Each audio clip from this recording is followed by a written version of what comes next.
Cobb County is a unique place. In the years that I spent in public life, I watched counties and cities that fought all the time, and their elected leaders could not get along and were jealous of each other, and it really worked to the detriment of the county or city that they're represented. And Cobb County was different, and it really started with Ernest Barrett in the modern times. Ernest was elected as our first chairman of a multi-member commission, which not many people know this, but Cobb County had a sole county commissioner until 1964. And in 1964, there was a referendum, and we elected the first of our county commissioners on a multi-member basis, one of which, by the way, was Al Burris, and who went on to greater things also. But Ernest Barrett was elected our chair, and then he stayed chairman for 20 years. And that provided us stability that none of the other metropolitan counties had. And then in addition to that, we had both Republicans and Democrats from Cobb County in the legislative delegation that held positions of influence and leadership. Joe Mack Wilson was chairman of the Ways and Means Committee. Al Burris was majority leader for the Democrats in the House. I was Governor Joe Frank Harris's floor leader in the Senate. Johnny Isakson was a leader, minority leader, and leader in the House. Carl Harrison in the House and later in the Senate was a leader. And so there was kind of an unwritten rule. You can call it the Cobb way, but it was an unwritten rule. We may have differences in politics, but when it comes to Cobb County, we put aside all differences and make sure that the people of Cobb County comes first. There was an old saying in the General Assembly that if that Cobb crowd got together and said they were going to move Stone Mountain, that the only question would be is where they're going to move it to. And I think that has boded us well, and it's what's given us the prosperity that we have. You know, when I was a kid coming up here in the late 40s and 50s, early 60s, I mean, Cobb County had 50 and 60,000 people. We crossed 100, I believe, in 1960. And now we're, over 700,000, approaching 800,000. And that prosperity I lay at the feet of those legislative leaders and stability that set aside political differences and made sure that Cobb County prospers. As the governor of this great state and being from Cobb County, what were your priorities when you went to that position? Well, when I went to the General Assembly, I was really the first urban governor. We had George Busby had been from Albany, as they called it, and Lester Maddox was from Atlanta. But he had not been in political positions of influence and in the General Assembly. Jimmy Carter was from Plains, of course. Joe Frank Harris was from Cartersville, and Zell Miller was from Young Harris. But I had the unique experience of being from a county that had a growing population and growing needs. So my whole emphasis was, one is building that physical infrastructure that we needed to support that, whether that be roads or bridges, water, sewer, transit, whatever, is to make sure that the county and the metropolitan area continue to grow. Secondly was education, particularly in the adult and technical education, to make sure that we train the workers to fit the jobs of the businesses that we were gathering together. And thirdly was to make sure that we had a moderate tax base, but that we did not give away special tax breaks to those that just were able to afford a lobbyist, that we kept the tax base as broad as we could but that was the way we kept it as low as we could. So those were my main points that I tried to stress when I was governor, and also that you needed to listen to business. Business was creating the job, so education had to talk to business to see what kind of workers needed to be trained. There had been this really no conversation between these different groups, and they were all interdependent but never talked with each other. I appointed a county school superintendent or city school superintendent, Eileen McGill from Dalton, to the Board of Regents. It was the first time there had ever been a school superintendent appointed to the Board of Regents. I said, don't y'all think that you need to talk to each other? I said, you know, the students that come out of the school system go to the university system. Don't you think there needs to be coordination?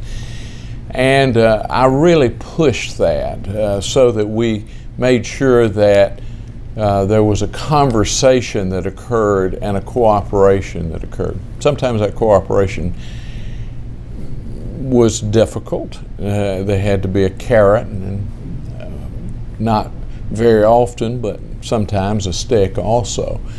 But I'm a big believer that that there should be a moderate course on things that does not take you from one extreme to the other, but instead balances the interests that are in the state without just allowing one portion of our society to take over. And I think that was the greatest thing that I tried to do. Anytime somebody's in a high-profile job like yours, you have disappointment. Sure. And the community has disappointment. From the community's perspective, not having that outer perimeter room constructed was a disappointment, and it was. You were very courageous to get it done, and I know that if you'd been reelected, we would have had. You'd be riding on it now. So tell us that history, because it obviously affected. Well, you know, the greatest threat that a growing community has is that it chokes on its own prosperity. And that's the reason that you have to look at the physical infrastructure that is necessary to continue that growth. I know, and this has only become more exacerbated since I have left, that when you have a backup of traffic on the interstates, what are the greatest things you see? Trucks. And the reason that is true is that trucks that are trying to make the interchange or the exchange between north and south to east and west, in other words, coming up 75, getting over to 85 or vice versa, they have to clog up 285. And so my idea was to go to Gwinnett County and hook into really the Sugarloaf Parkway and then swing across and south Forsyth, north Cherokee, north Bartow, swing out to and connect into 75. And then the second phase was to swing through Paulding County, cross I-20, go south of Newnan and connect into the Fall Line Freeway. So that, for example, trucks coming from the port in Savannah could come north and then come across the Fall Line Freeway and then come all the way around Atlanta and never come in to the Atlanta traffic. The main point of folks that were opposed to was in Forsyth County. And even though when they bought their houses up there, it showed on their plats that was the future. And we had most of the right-of-way, I'd say between 70 and 80%, and we're ready to start letting it. And then, of course, I was not reelected, and there was a promise by my successor to kill the project, and it's been killed. I still think that it's going to have to be built. It's going to have to be built further north now to go across, to be able to make that crossing. The other thing that was in part of that was that I was making it very wide, the road, so that you could reroute the trains. The trains have the same problem. They come right through the middle of town. They have to go to Atlanta to make the exchange. Downtown Atlanta, at the Old Gulch, and on Spring Street.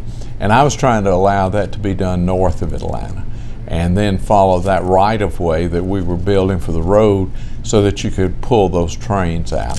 And I still think you need to do it. It's an expensive project. It was a $4 billion project then. I'm sure the price is higher now. But if we had done that 15 years ago, we would be riding on we would probably be south of I-20 now in that. We definitely have 85 and 75 connected over.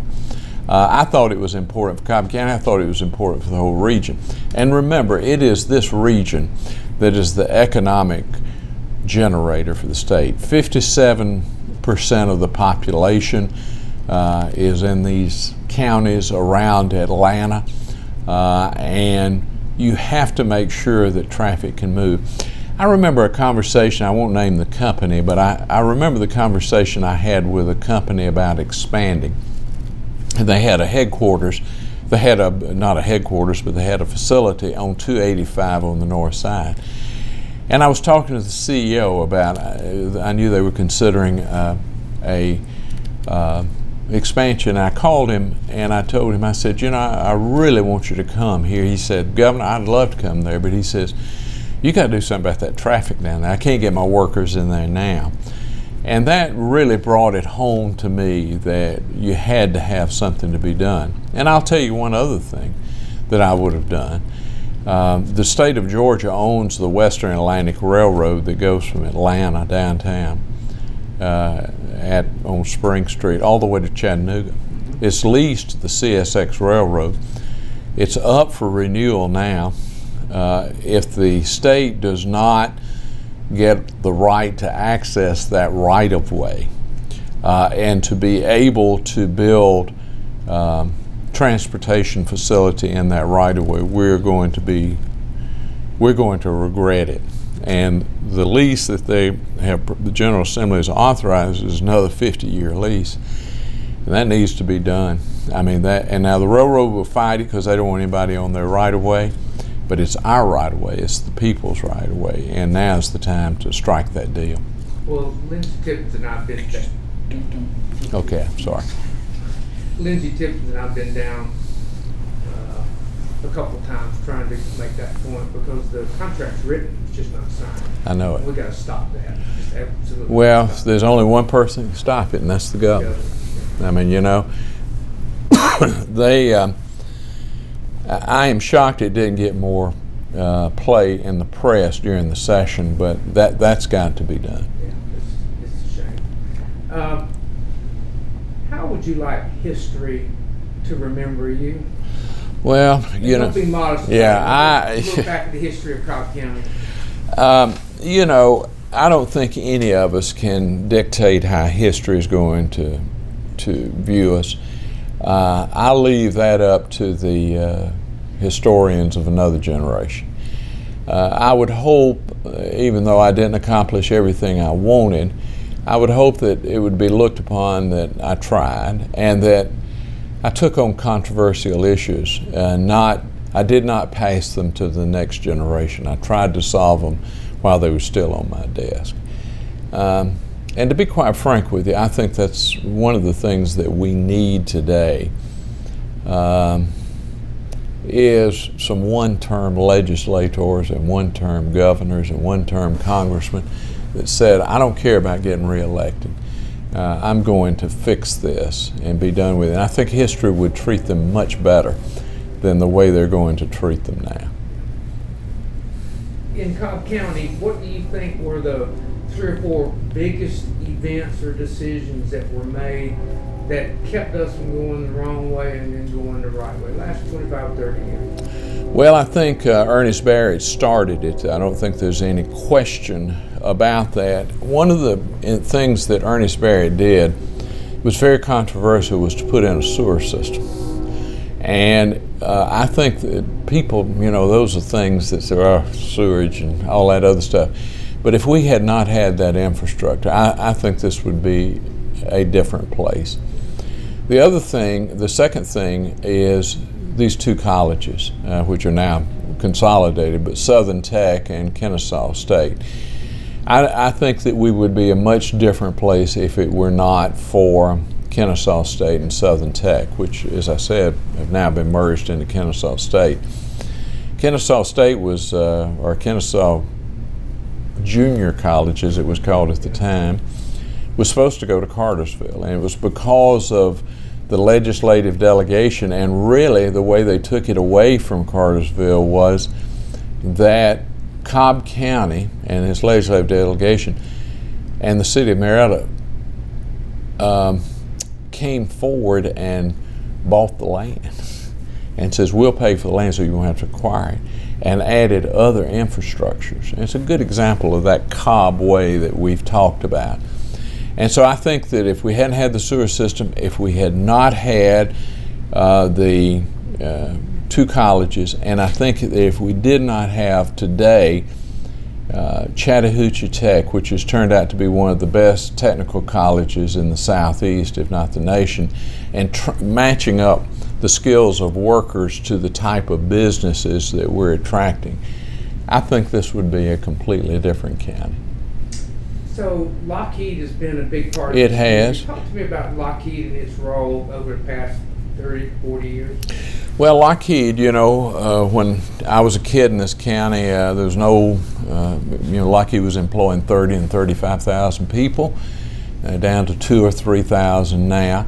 But there used to be an old saying, when Lockheed sneezed, the rest of the county caught pneumonia. And economically, we were a one industry county. That's no longer true, but it was very important in our beginning. They came here, it was originally Bell Balmer. My daddy used to say, who grew up in this county, he said the county's not been the same since the Bummer plant came. He used to call it the Bummer plant.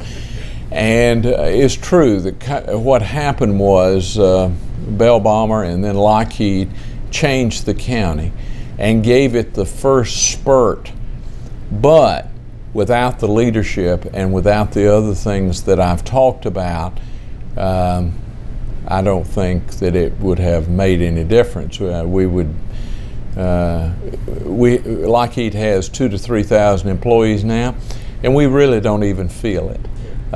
It's a testament to the growth of the business community that we have that. And of course, the latest thing was the Braves coming when they came, and I think the Braves are just really the icing and the cherry on top. That did not come in a vacuum. It came as a result of all of this work that had been done, really for a generation. If we were making a movie about Cobb County, which we are, and inside the movie, there's always an event where people get together and have this conversation that shapes the future of the county. Can you think of any such meeting yourself where, if people only knew that myself and so sat down and we decided we had to go do that? There were two events that I think that fit that bill. One was the first SPLOST for infrastructure. Earl Smith had been elected, and this is a good example of how things come about. Earl Smith had taken Ernest Barrett's place, and he was the first Republican chairman. And Joe Mack Wilson and Al Burris and I were all talking with him, and we would meet with him. And he said, I need money to do infrastructure. He said, I just can't run the taxes up or bond enough to do it. And so one of the things that we did, we got together, and I remember one Sunday after church, and Joe Mack and Al and I went to church together, and Al at church says, let's get together with Joe and see if we can come up with some way that we can figure out how to provide Earl some more money. So we sat down at my table at the law office, Joe Mack and Al and me, and I think Earl may have come by. And Al and I wrote in longhand the first draft of the SPLOST, what became Special Purpose Local Option Sales Tax. And we had to amend the Constitution, and it had to have 2/3 vote in both the House and the Senate. I pushed it through the Senate without much problem. In the House, they had a terrible fight. And it only passed by 1 or 2 votes in the House. And I think that was one of the events that changed, because we took that money and leveraged it. We went to Tom Moreland, who was DOT commissioner at the time, and he said, I told him what we were trying to do. He said, if you'll pass it, I'll match dollar for dollar everything that y'all raise. And that gave us a tremendous boost. And I don't know what Cobb County would be without that.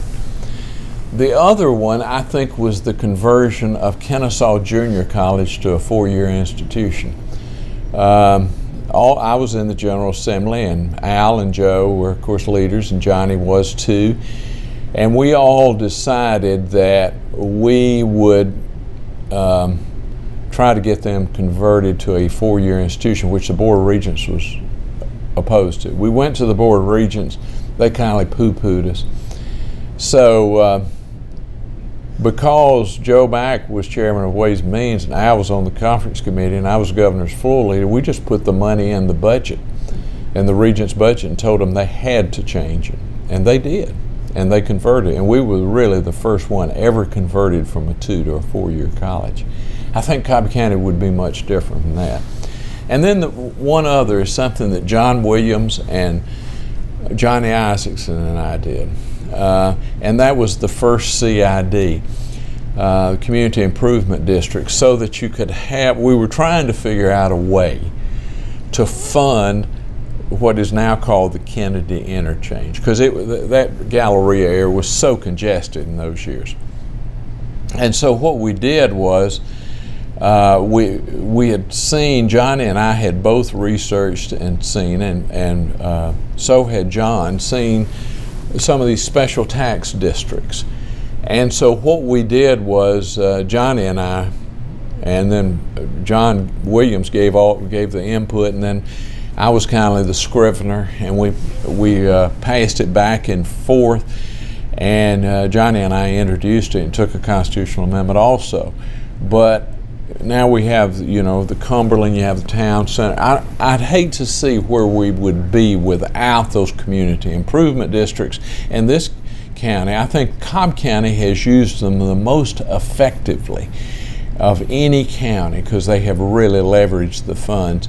And really what we did with the CID at Cumberland was we leveraged the SPLOST money with DOT, and then we took the CID money and leveraged it with DOT. And Tom Moreland was very open to all of that, because he was looking for other. And so I said, well, if you will reward us, we will show you how to do this. And so we doubly leveraged that money.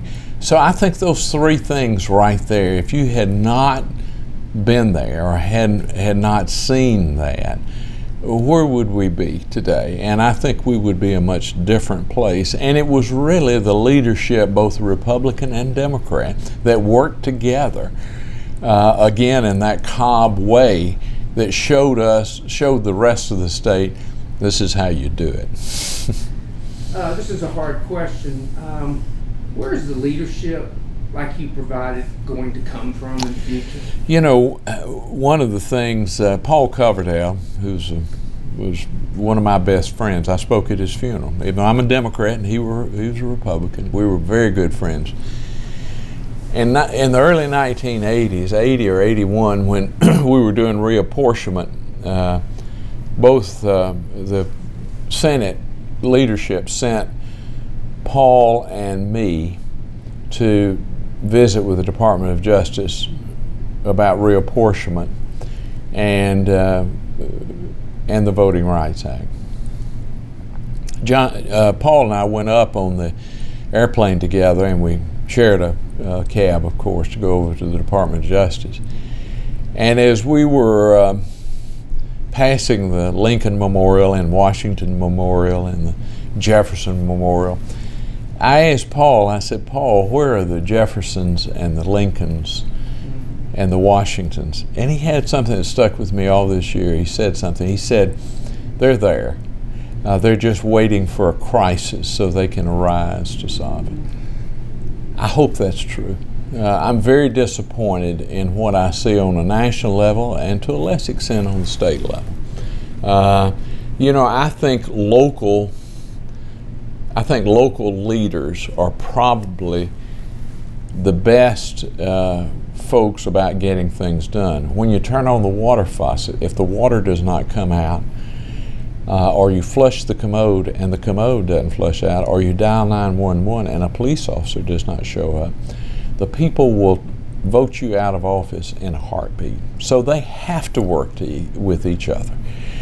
And I think that same type of urgency needs to be really put into the minds, particularly in Washington and in those in the General Assembly. I mean, we are all Americans and we are all Georgians. We may be elected as Democrats and Republicans, but we should serve as Georgians and Americans. I'm glad to hear you say that. Cobb County is unique in another respect. We had Otis Brumby. We did. And there have been a lot of people who talked about his contributions, and I have written about it myself. He didn't like me a whole lot, and I got in the barrel from time to time, and like Max we all Bacon did. said, yeah, everybody gets in the barrel. They have their turn in the barrel. Describe what he meant to Cobb County, because I can't interview him now. No, and it's unfortunate. Otis had a unique place in our community. He was from an old family here, so he knew all of the history. But he also had a mouthpiece, and it was the Marietta Daily Journal, and he did not mind using it and voicing his opinion and telling you what he thought was right and what was wrong.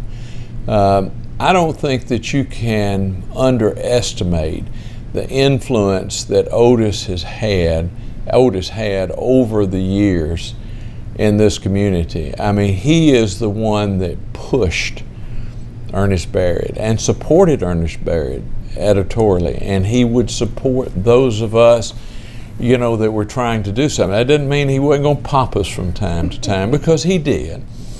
But at the same time, he gave voice and really cover for a lot of the controversial things we were doing.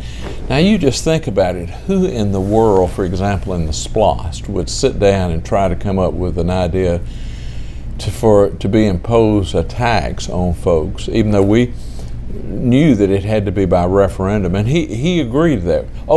I talked to Otis all through, Al and Joe Mack and I talked to Otis all through that whole SPLOST deal and the CID deal and everything. We talked to him and say, listen, this is what we're trying to do.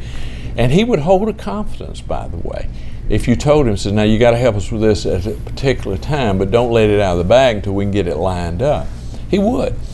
And so I don't think that you can underestimate the influence that Otis had in pushing this county to its place of prominence that it enjoys today.